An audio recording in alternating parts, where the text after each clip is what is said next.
I'm really pissed, and I'm gonna call them out right here and right now. Welcome to this channel. If you want to learn more about the most cutting-edge science-based information in the world of hormone optimization, please subscribe and hit that notification bell.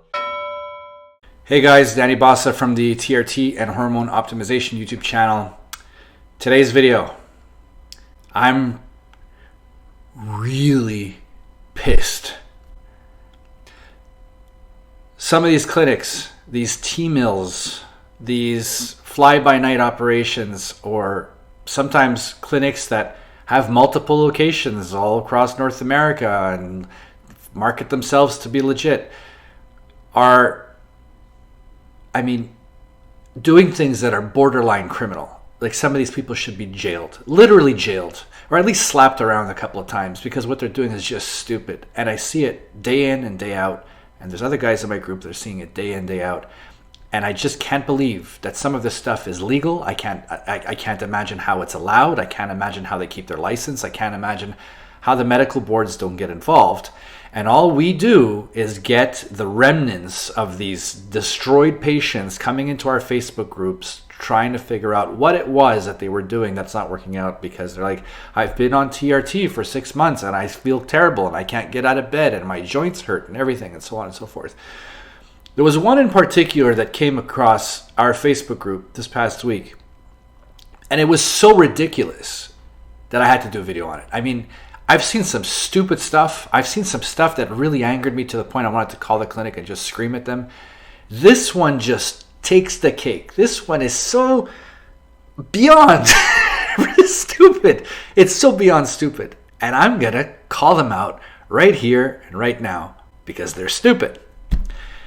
The clinic is called Mentality Health, and they have a bunch of locations, and the location in question is in Chesterfield, Missouri. Guy by the name of James Dick came into our Facebook group reporting not feeling well, like we see all day long. And usually it's just, your protocol. You got to change your dose, or maybe not taking it enough, or get off the AI, or the regular stuff that we go see over and over and over. This one was really different. This guy was taking 250 milligrams a week. I'm like, all right, I take 250 milligrams a week. And I know plenty to take that and have to take more just to get levels that some of the guys taking 100 achieve. That's no big deal. And HCG, so 250 milligrams in HCG. That's kind of you don't really see that too often, but whatever. And an AI. I'm going to get into the details of the AI in a moment. He got on 250 milligrams of test. He was taking it once a week. It's a pretty hefty dose to take once a week. 250 milligrams I'd probably take twice a week, but whatever. And they found his estrogen was a little on the high side, so they gave him a milligram of Arimidex a week. Milligram of Arimidex a week is not good in your system, but I do know a ton of guys that are doctors have prescribed it and they eventually get off, and that's what the doctors are taught and whatever. And they did labs, and after a given amount of time, that milligram a week had his E2 down to 67, which means his E2 is probably somewhere at 100, 105, 110. We see that plenty of times. Lots of guys on our Facebook group E2 at 120, but their free T is way up there, and it's non-issue. They feel absolutely fine. There's no indication estrogens ever caused harm, and we've gone through that a million times. Because his E2 was at 67, they said, oh, no, we're going to give you more Arimidex. So they gave him another milligram a week. Now he's on 2 milligrams a week of Arimidex. So after 2 milligrams a week of Arimidex, his E2 was at 25. Total T was at 725 total T, which is lowish for the amount that he's taking. When I take about 200 milligrams a week, my total is about 725. So he probably needs even more than me. He might be one of those guys that probably needs 300 milligrams a week to have healthy levels of it. That's fine. But they blamed it on the estrogen. They blamed it on the fact that too much of his testosterone was converting into estrogen. So what did they do next? What did E2 at 25? They gave him another 2 milligrams of Arimidex. That's right. 4 fucking milligrams of Arimidex a week to a guy. He started on that not knowing any better. And after a couple of weeks, guess what? He wasn't feeling too good, just like The rest of you who would take 4 milligrams a week probably wouldn't feel too good either. And he came in the group complaining of a bunch of symptoms, asking if there's anything wrong with the protocol. And I've never seen a post made by anyone in our group that had that kind of response from the members with memes and faces and oh my gods and how dare they and people getting upset. 4 milligrams a week of Arimidex. They replied to him saying, "Good evening. I've reviewed your labs from last week. Your testosterone and estrogen levels look great." Your levels look great, they said. Your levels look great. We're looking at this paper, and I like the way these numbers look. They're all pretty, and they're symmetrical, and they're nice-looking numbers. So you must be fine. TRT does not work this way, guys. It does not work this way. You need a practitioner or a doctor that bases this on symptoms and not on numbers. You can't judge a protocol on numbers. If you're dealing with anyone that's judging on numbers, get up from their office, leave, and don't pay the bill. They should not be doing this to begin with. Okay? Number one. They said no need for dose adjustment.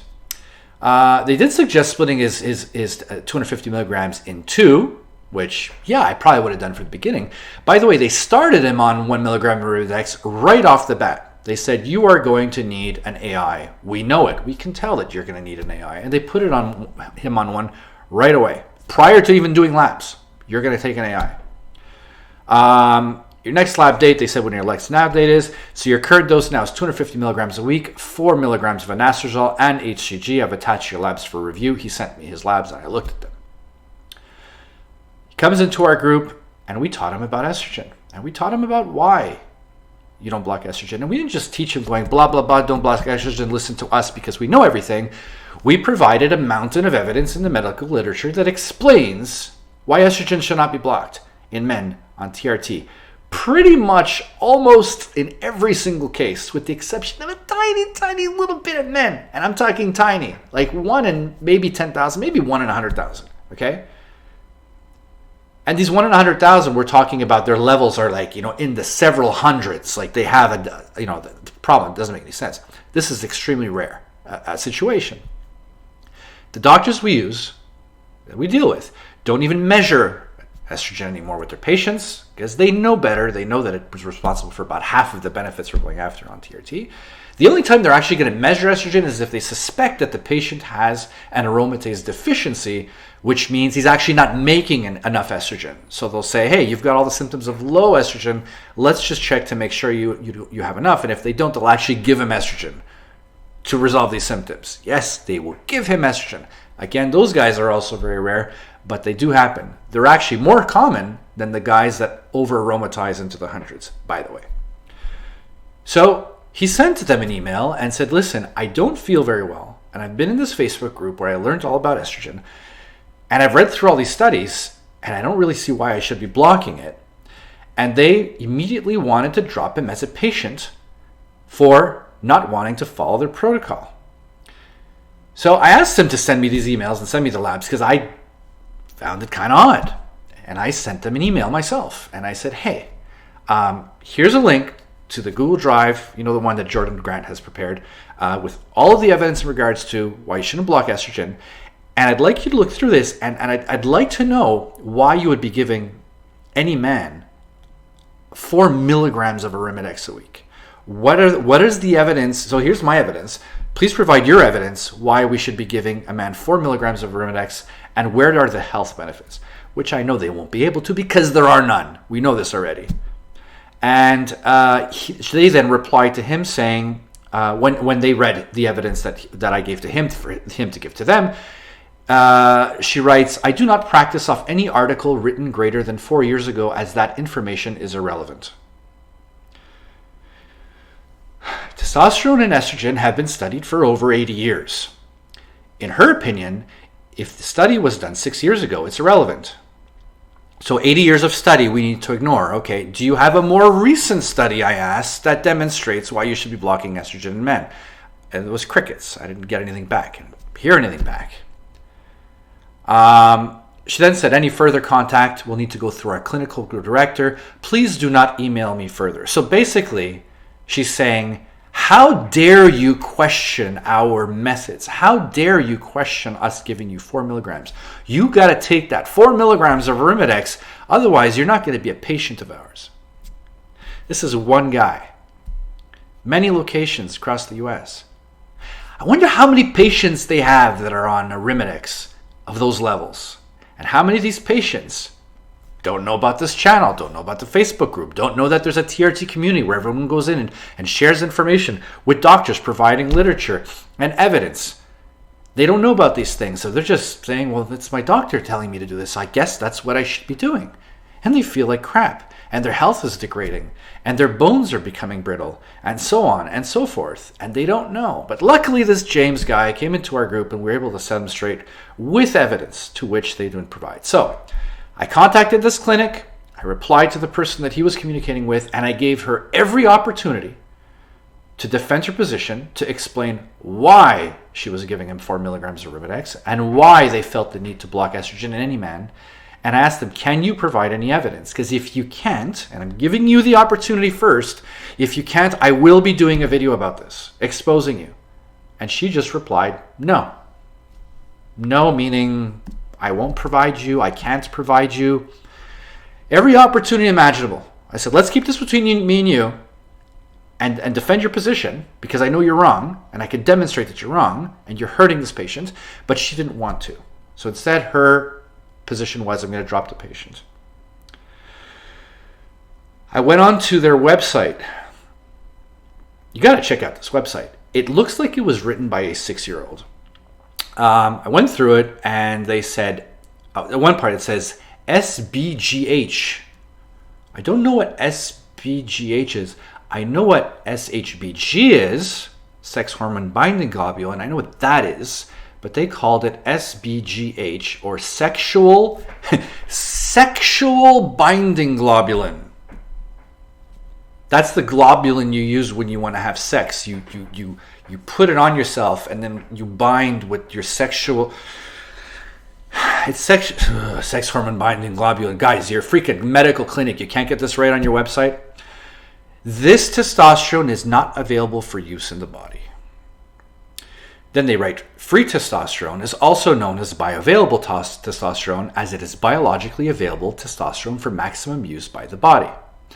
It's actually incorrect. You see, most of the testosterone binds to two proteins. It binds to sex hormone binding globulin and it binds to albumin.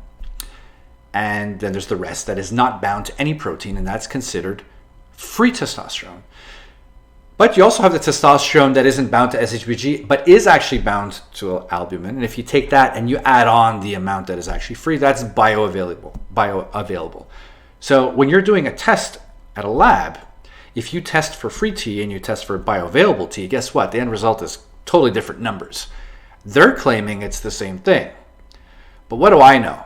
I'm just an IT guy, and they're doctors, right? But what do I know? Then they had this entire page on side effects. They said, while going through TRT, your blood may possibly thicken. Yeah, that's kind of what happens when you raise testosterone. You develop more blood cells, more oxygenation of the blood. Your hematocrit, your hemoglobin will raise a little bit, and that's fine. That means that your oxygen now is more, your blood is going to have more oxygenation for better performance and better delivery of oxygen throughout the body. It's called erythrocytosis. It's totally normal, totally to be expected. Some doctors see elevated levels and they go apeshit. So they write, this is due to increase in red blood cell counts known as erythrocytosis. I was very proud that they got that right. This is when the more solid portion of your blood, as you undergo treatment, the amount of red blood cells increase, resulting in thicker blood.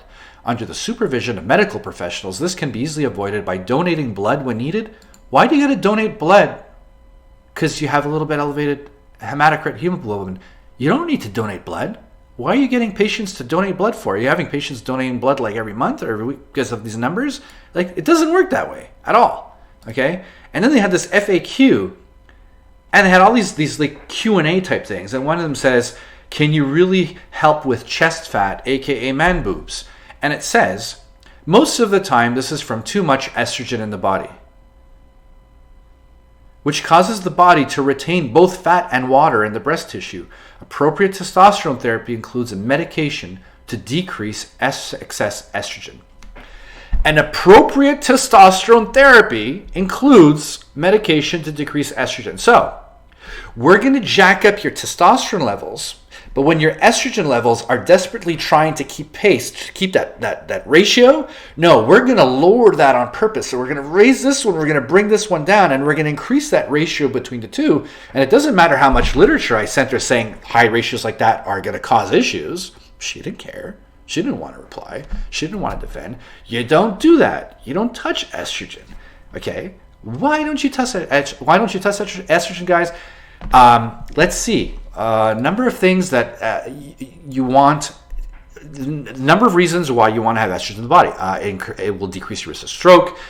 It'll decrease risk of coronary artery disease. It decreases risk of heart attack.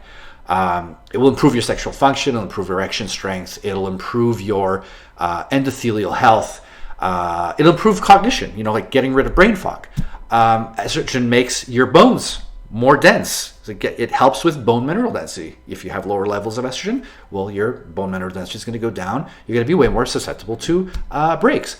It decreases your risk of depression, of diabetes, of cardiovascular disease, of prostate cancer, of autoimmune disease. It decreases your risk of visceral fat. It actually decreases visceral fat. She's saying that we would need to block estrogen because otherwise you get fat. Well, the evidence I have says you need estrogen to get rid of visceral fat. But what do I know? What do I know? You know what freaks me out is I didn't even go to school for this. This isn't even my job. Okay? I'm a freaking IT guy running an IT business. I didn't even go to school for this. I picked this stuff up, basic reading. Okay? You go in the medical literature and you read studies and you learn about how different things work in the body. And it's all there. You just got to go read it. It's there. It's not hearsay. It's not anecdotal evidence. That's how it works in the body. But the people that decide to pursue this as a career decide that they want to put men on 4 milligrams of Arimidex a week. And when you challenge them as to why, they reply with no. They don't want to be challenged, and if you challenge us, we're going to get rid of you as a patient. If any of you guys are going to this place, stop. Yeah, you heard me. Mentality Health Clinic, if you'd like to sue me, go ahead. Because what you're doing is retarded and will be reported to the medical boards. And if I hear of other clinics doing some stuff like this about mega doses of Arimidex, I'm probably going to be doing the same as others in our Facebook group because we've had enough of picking up the pieces of patients coming in with ruined relationships, broken marriages because they haven't been able to have sex in 3 months and have no libido, have lost their jobs because they can't sleep, broken bones, have a number of issues from these mega doses of Arimidex and improper protocols. These clinics should be helping men with their health and not destroying the health. And it pisses me off to no end to have to deal with these guys, chatting with them, telling them, just do this, we're going to help you out, we're going to fix you. And we're spending so much time helping out these guys, and it's not even our jobs. We don't do this for a living. Nobody's paying us for this. And people, can I call you? Can I call? And they call sobbing. They're on the phone with me sobbing because they don't know what to do. Because these clinics are ruining them. And I've had my fill. If you're at a clinic that wants to give you an AI, go away. Don't go back. Tell your friends not to go back. If you have a clinic that is saying, well, your numbers are here, so you should be fine, go away. If you have a clinic that says, oh, your testicles feel good. Yeah, they feel good. You must be fine. Go away. Don't deal with them. If you put clinics like this out of business, they'll go out of business, and then the ones that are actually doing a good job will actually stay in business. So, Mentality Health Clinic, you should be ashamed of yourself. You should be absolutely and utterly ashamed of yourself. And this isn't the last you've heard, okay? And it's not coming from just me. I just happen to be the one making the video. There's going to be a number of people that are going to be reporting this, and a number of people are going to be reporting other clinics with the same type of practices because we've had absolutely enough. Enjoy the rest of your day.